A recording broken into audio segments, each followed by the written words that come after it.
नमस्कार दोस्तों। आज का जो हमारा टॉपिक है वो है भारत का संवैधानिक विकास। भारत के संवैधानिक विकास में हम अलग अलग एक्ट के माध्यम से बताएंगे कि इस एक्ट में ये प्रणाली लागू हुई थी, इससे कौन से प्रथा को समाप्त किया गया था। तो एक एक करके पूरे अधिनियम हम इसमें जानेंगे। 1773 के रेगुलेटिंग एक्ट से और भारत स्वतंत्रता अधिनियम 1947 तक पूरे एक्ट हम एक एक करके हम विस्तार से पढ़ेंगे। तो शुरुआत करते हैं दोस्तों। सन 1600 की बात है। सन 1600 में EIC की स्थापना हुई थी। EIC की स्थापना हुई थी। कहाँ हुई थी? लंदन में हुई थी। EIC ईस्ट इंडिया कंपनी, इसकी स्थापना जब लंदन में हो गई थी तो एलिजाबेथ प्रथम ने भारत के साथ व्यापार करने का अपने एक चार्टर के माध्यम से इनको अधिकार दे दिया था। किसके साथ व्यापार करने का? भारत के साथ व्यापार करने का इनको अधिकार मिल गया था। जेम्स प्रथम का शासन आया यहाँ पर। जेम्स प्रथम का शासन जब यहाँ पर आया था तो इसने दो दूत भेजे थे अपने, 1608 में और 1615 में। 1608 में जो इन्होंने भेजा था उसका नाम था कैप्टन हॉकिंस, और 1615 में इन्होंने जो भेजा था उसका नाम था सर टॉमस रो। ये दोनों जहांगीर के दरबार में गए थे। जहांगीर का शासन आ गया था भारत में, तो जहांगीर के दरबार में गए थे।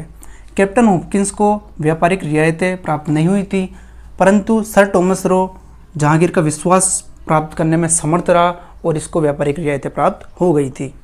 कब हुई थी? 1615 में। कैप्टन हॉकिंस ने सूरत में एक फैक्ट्री की स्थापना की थी। सूरत में एक फैक्ट्री की स्थापना की थी। एक तो प्लासी का युद्ध हुआ था, प्लासी का युद्ध, और बक्सर का युद्ध। बक्सर युद्ध हुआ था जो 1764 में। इसके बाद में कंपनी ने बंगाल पर एक तरीके से पूर्णतः अधिकार कर लिया था। कहाँ पर कर लिया था? बंगाल पर।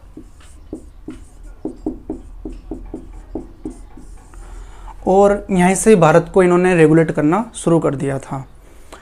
देखा जाए तो 1765 में इलाहाबाद की संधि हो गई थी, परंतु इन्होंने जो भारत को रेगुलेट स्टार्ट किया था वो क्या था? 1773 में, जब रेगुलेटिंग एक्ट आया था 1773 में।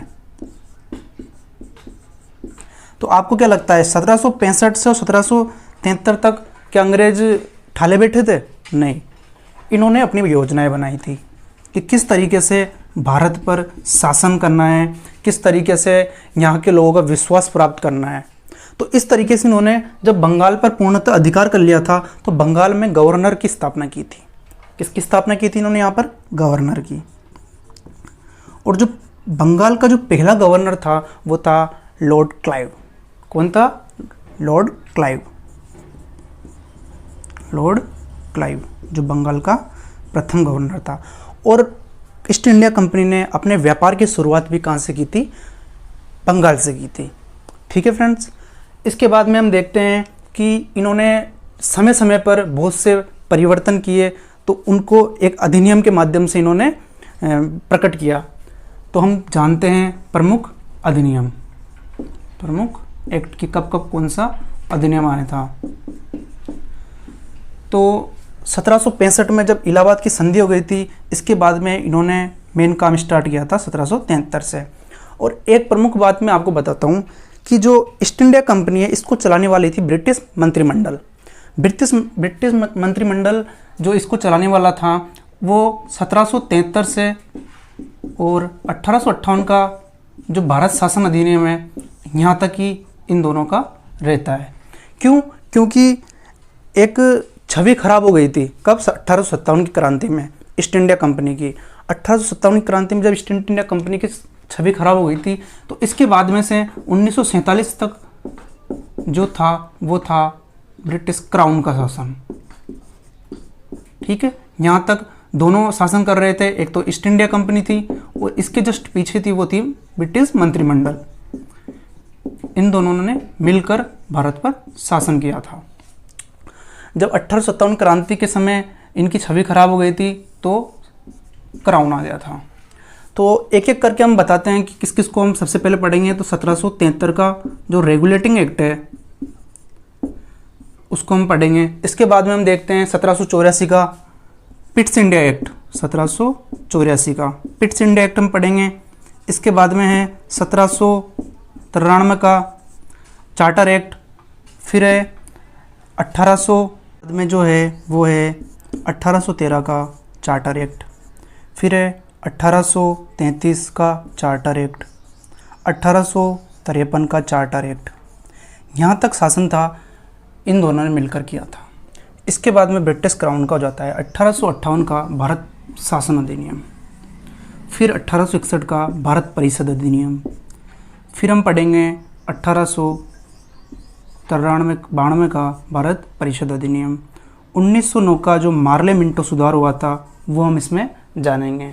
ठीक है, 1919 का भारत शासन अधिनियम जिसको हम मोंटेग्यू चैम्सफोर्ड सुधार के नाम से भी जानते हैं, वो भी इसके अंदर हम जानेंगे। 1928 में जो नेहरू रिपोर्ट आई थी उसके बारे में हम जानेंगे। ठीक है, इसके बाद में जो 1935 का भारत सरकार अधिनियम है उसके बारे में हम विस्तार से जानेंगे।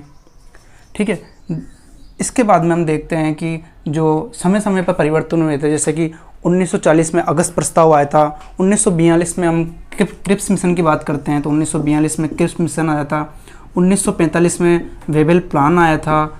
ठीक है, इसके बाद में 1946 में कैबिनेट मिशन आया था, 1947 में भारत स्वतंत्रता अधिनियम आया था। इससे पहले माउंटबेटन परियोजना आई थी 3 जून 1947 को, और यहाँ पर आकर भारत का स्वतंत्रता अधिनियम से भारत स्वतंत्र हो गया था।